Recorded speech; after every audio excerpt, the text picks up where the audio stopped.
Hello बच्चों, welcome to Ether new study circle. कैसी चल रही पढ़ाई लिखाई आप लोगों की?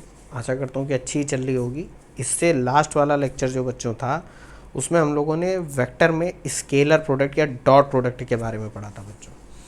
इससे पहले आज के लेक्चर से पहले 5 लेक्चर मतलब 5 लेक्चर आ चुके हैं, आप जाकर उनको देख लेना अगर नहीं देखा है तो। इस चैप्टर में बच्चों हम लोग सब कुछ पढ़ेंगे। अब जो आने वाले टॉपिक्स हैं उनमें जो एक दो टॉपिक रहेंगे वो कंप्लीट कर लेंगे और हम बहुत से न्यूमेरिकल लगाएंगे जिससे हमारी अंडरस्टैंडिंग और अच्छी हो जाए। ठीक है बच्चों, आज का बच्चों जो टॉपिक है उसमें हम पढ़ने वाले हैं इस एप्लीकेशन ऑफ स्केलर और डॉट प्रोडक्ट, जिसमें सबसे इंपॉर्टेंट है प्रोजेक्शन ऑफ वेक्टर। प्रोजेक्शन से मतलब बच्चों क्या समझते हो ये बताओ। जैसे आज का जो लेक्चर 6 उसमें क्या देखेंगे बच्चों? Projection of vector. पहले तो बात करते हैं कि प्रोजेक्शन होता क्या है, एक आसान भाषा में बोलते हैं। बच्चों आप लोग सब लोग मूवी देखने जाते ही होगे, ठीक? उसमें ये देखो बड़ा सा स्क्रीन होता है, आप सब लोग यहाँ बैठे होते हो कहीं, और यहाँ पर कहीं पर क्या होता है, एक प्रोजेक्टर लगा होता है। बोलते नहीं कि प्रोजेक्टर होता है। अब प्रोजेक्टर में मूवी की रील चल रही होती है और वो लाइट उस पर जब रिफ्लेक्ट हो मतलब वहाँ से पास होती है और स्क्रीन पर आपके आती, तो आपको यहाँ पर सब मूवी दिखती है। ऐसे बात समझ में आ रही कि नहीं? तो प्रोजेक्शन का मतलब होता है बच्चों एक तरीके से किसी एक प्लेन पर ऑब्जेक्ट की छाप। जैसे अगर मैं कहूँ कि ये मेरा हाथ है, ठीक है, अगर मैं यहाँ से टॉर्च ऐसे यहाँ पर जलाऊँ तो इसकी एक शेडो, प्रोजेक्शन का मतलब हो गया शेडो, इसकी एक शेडो बनेगी, यानी कि यहाँ पर एक परछाई बनेगी। वो इस हाथ का प्रोजेक्शन होगा किस पे? इस बोर्ड पर।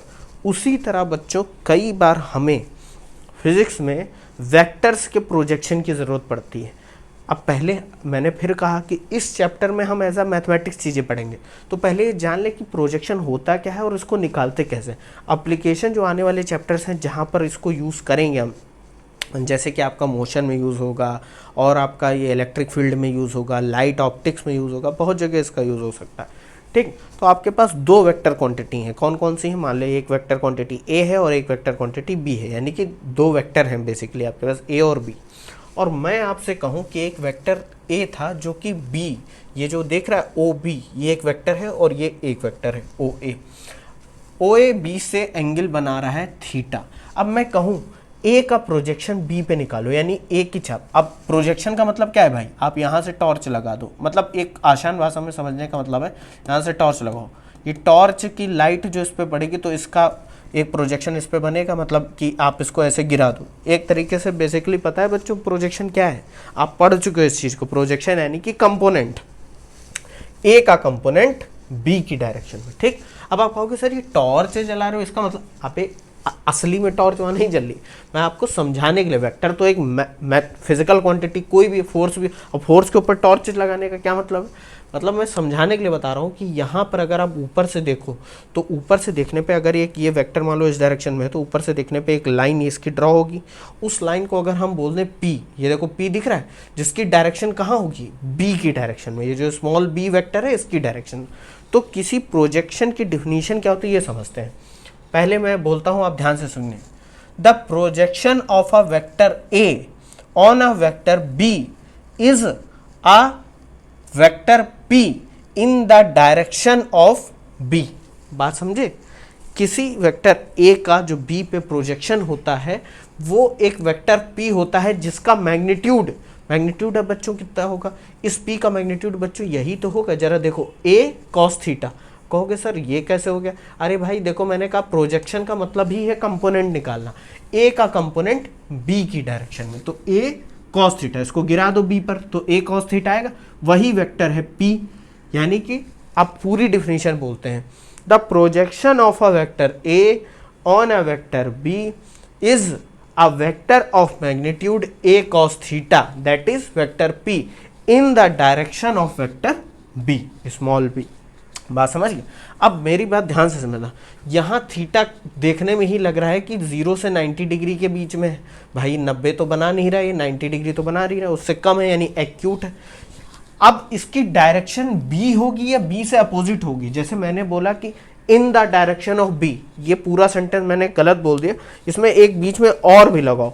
The projection of a vector A on a vector B is a vector P of magnitude a cos theta and its direction may be that of B और opposite to that of B depending upon the value of theta. मेरी बात समझो, अगर theta की value 90 से ज़्यादा हो, जैसे कि ये दिख रहा है आपको, और मैं इसको बी की लाइन पर इसको गिराऊं, ये जो बी की लाइन है वेक्टर बी की, तो देखो एक वेक्टर पी मिला जिसका मैग्नीट्यूड ए कॉस थीटा होगा, जाहिर सी बात है।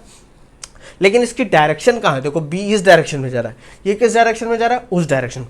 तो जाहिर सी बात है अगर थीटा एक्यूट होगा यानी कि 90 से कम होगा तो उस प्रोजेक्शन का डायरेक्शन सेम होगा as of second vector B.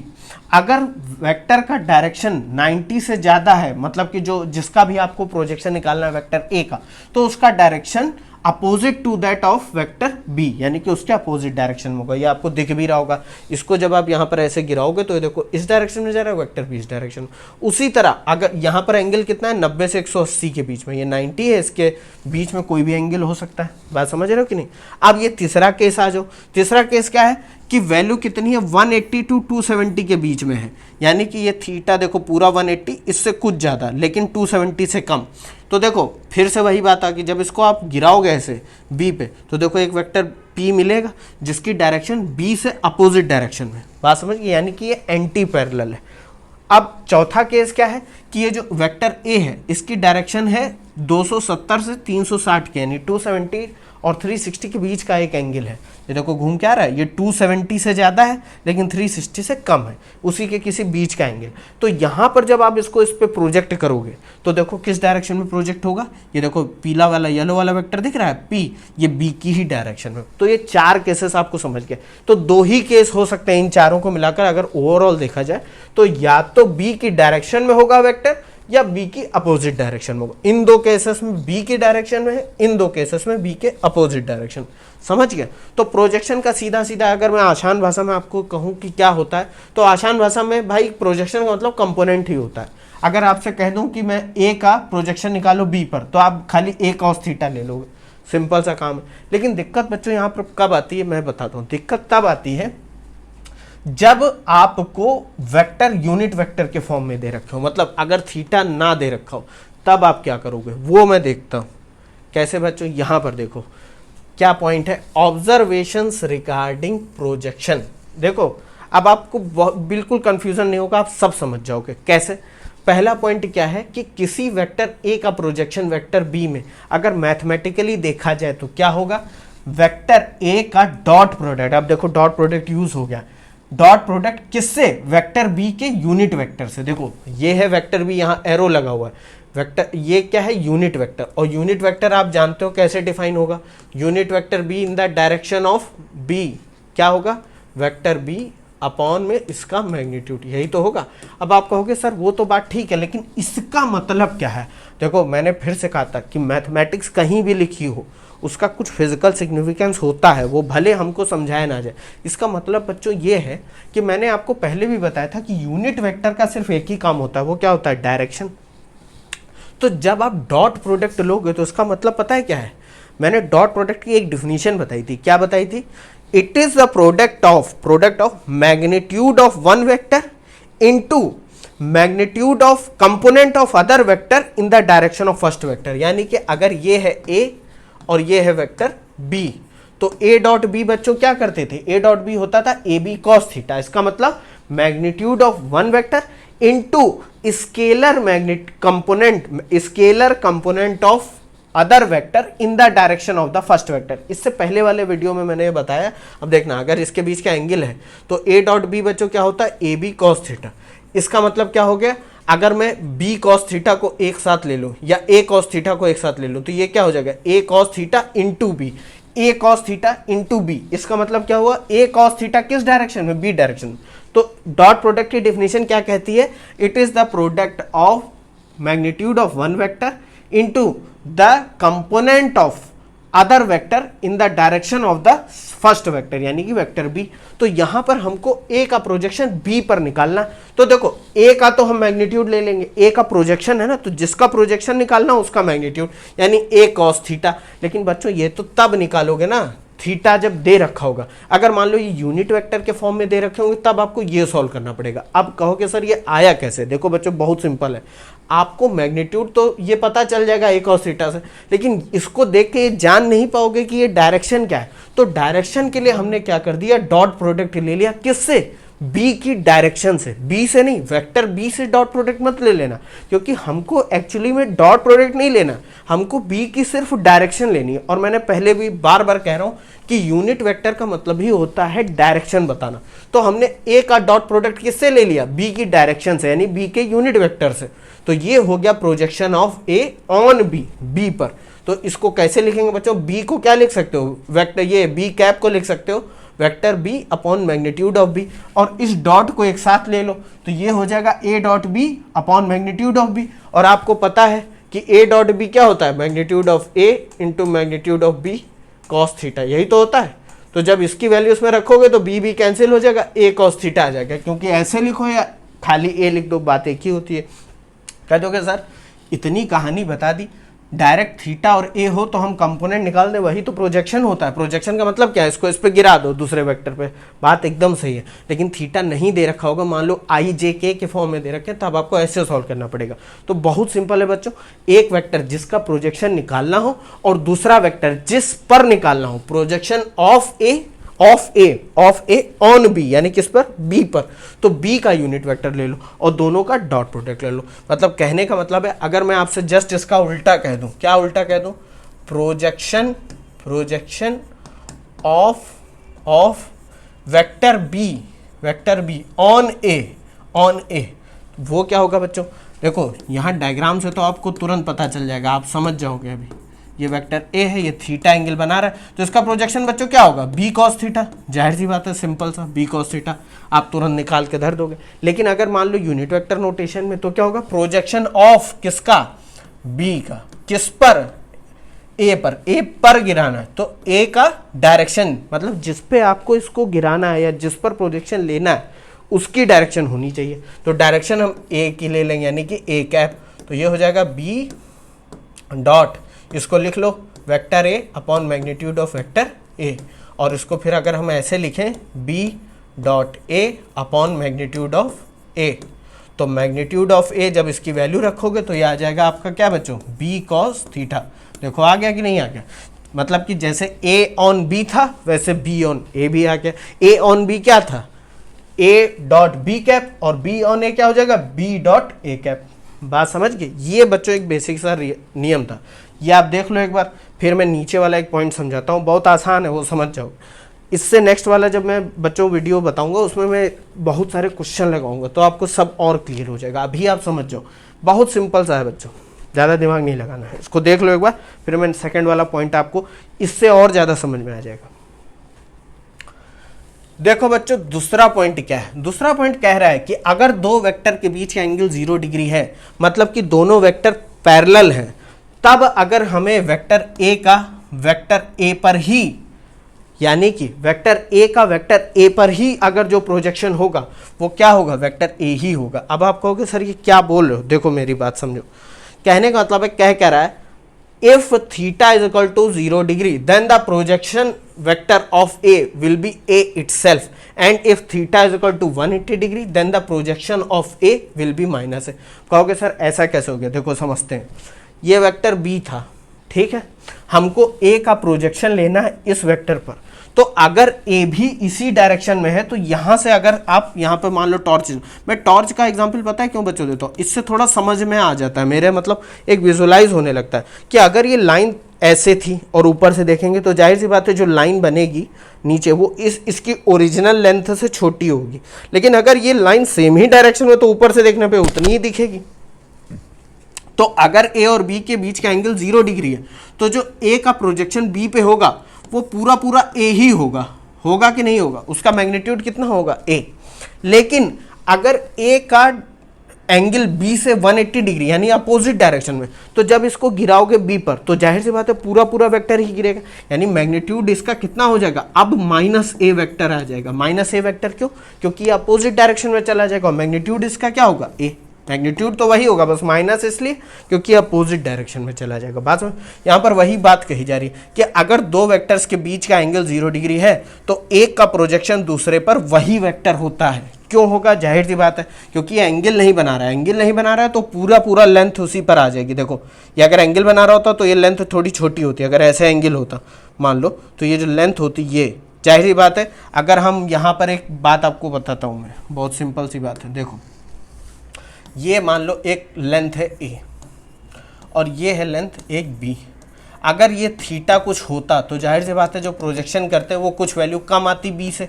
लेकिन अगर मैं कह दूं ये ए है और ये भी ए है, तो ये जो लेंथ है वो ए के ही तो बराबर है।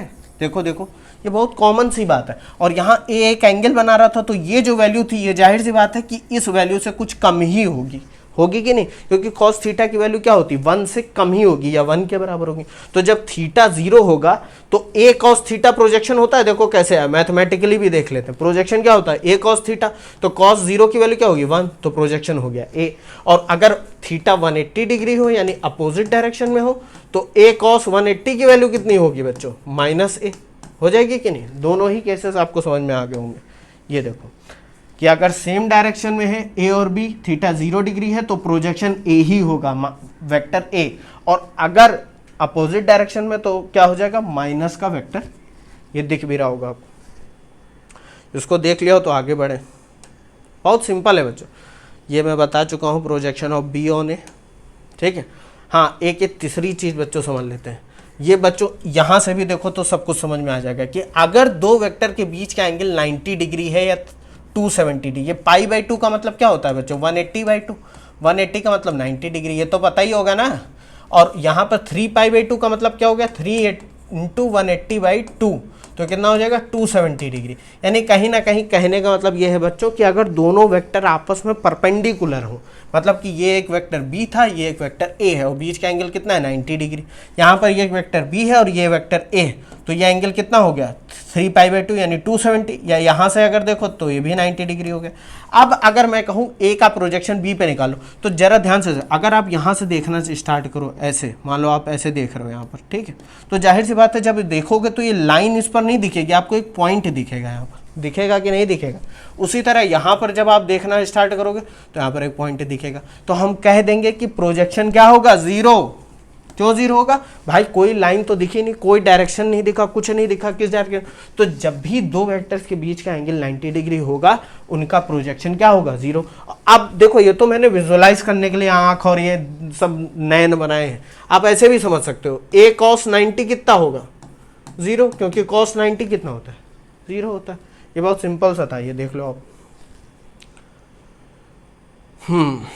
आगे बढ़ते हैं बच्चों, कुछ और पॉइंट है बच्चों, एक दो, ये मैं आपको इसलिए बता रहा हूँ, कभी कभी हो सकता है अगर आप तैयारी कर रहे हो, देखो मैं फिर बता दूँ, ये जो तैयारी कर रहे हैं बच्चे, मैं उनके विरोध में नहीं हूँ, मैं तो और सपोर्ट करता हूँ जो तैयारी कर रहे हैं IIT की, नीट की।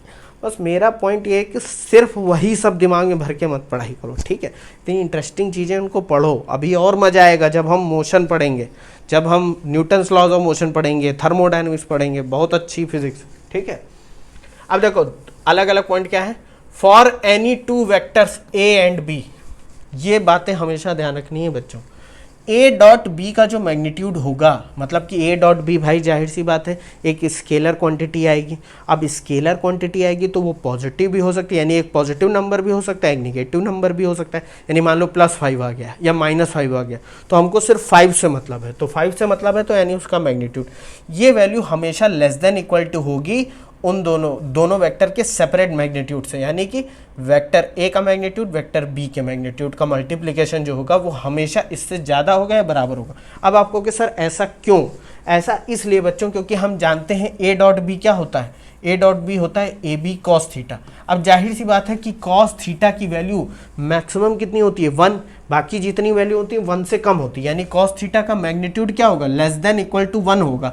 तो ये बात श्योर है कि ए बी की वैल्यू बराबर तो हो सकती है ए डॉट बी से, मतलब कहने का मतलब है ए डॉट बी का जो मैग्नीट्यूड आएगा और ए और बी को अलग अलग, अगर मान लो ए और बी का मैग्नीट्यूड 2 और 5 है, ठीक है, तो इसकी वैल्यू 5 2 10, मैक्सिमम जब थीटा 0 डिग्री होगा तभी आएगी।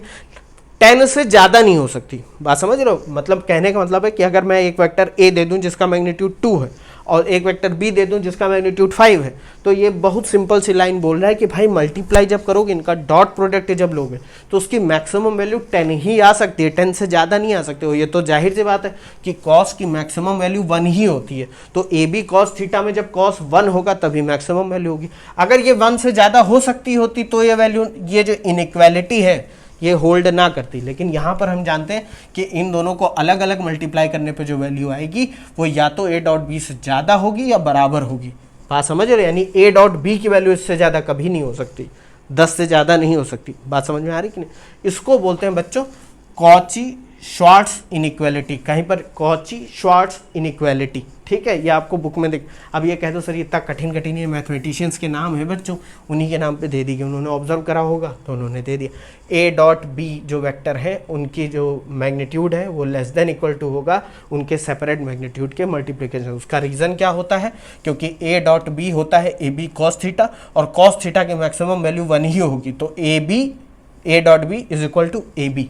तो ये बराबर हो सकता है या कम होगा, कभी भी ज़्यादा ए बी से नहीं हो सकता, यानी 10 से ज़्यादा नहीं हो जाए।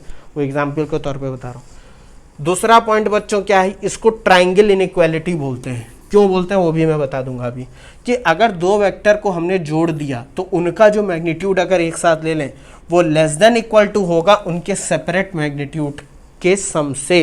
अब कहोगे सर ये क्या लिखा हुआ है, मैं बताता हूँ। ये लिखा हुआ है बच्चों, इसको ट्राइंगल इनइक्वालिटी क्यों बोलते हैं। मान लो आपके पास एक वेक्टर ए है, एक वेक्टर बी है और एक वेक्टर सी है।